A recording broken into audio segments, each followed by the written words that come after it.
I'm Trisha Hirschberger. And I'm Joe Beretta. After this election night, we're going to hear once more from both sides, the new president and the candidate who lost. In order to really understand them, today we're going to learn a brand new language. That's pretty ambitious. You do realize we only have like 5 minutes-ish, right? Yeah, we can do this in 5 minutes. All right, if you say so. Ever since the days of JFK, when TV and public appearances became a huge deciding factor for most Americans, politicians have been forced to go live. Gone are the days of well-thought-out written documents to publish on opinions. Most Americans decide who they'll vote for during the debates, where pre-written speeches aren't even allowed. So, in order to avoid saying something that might seem ignorant, politicians seem to have created their own language. Luckily, there's enough info on the interweb that we can translate what they really mean. Ah, there is more than meets the eye. Take, for example, when a politician says, "Read my lips, no new taxes." What they really meant was no KNOW new taxes. That's a play on words. Because there's always going to be new taxes, and you should always know that. Or when a politician says, "I did not inhale," what they really mean is, I totally smoked that. Definitely did. There's no way that I did not smoke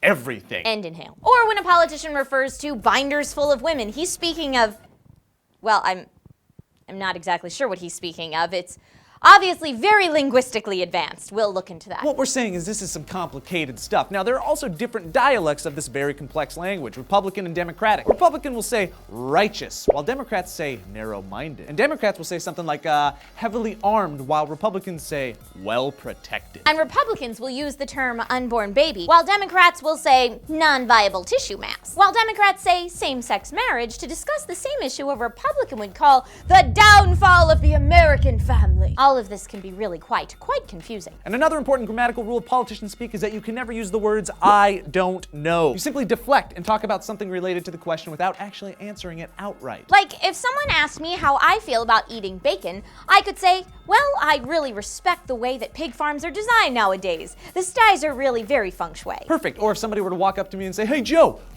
who's your favorite Ghostbuster?" And let's say I didn't really want to commit to one or the other, I could respond by saying something like, "I think they all work together so very well and are very adept at not crossing streams." I think we're starting to get the hang of this, so there you go. Hope you like some political ism knowledge. Don't forget to like and subscribe if you haven't already. And when you guys are done doing that, please in the comments below let us know what your favorite political isms are. I am Joe Beretta. And I'm Trisha Hirschberger. Double bye.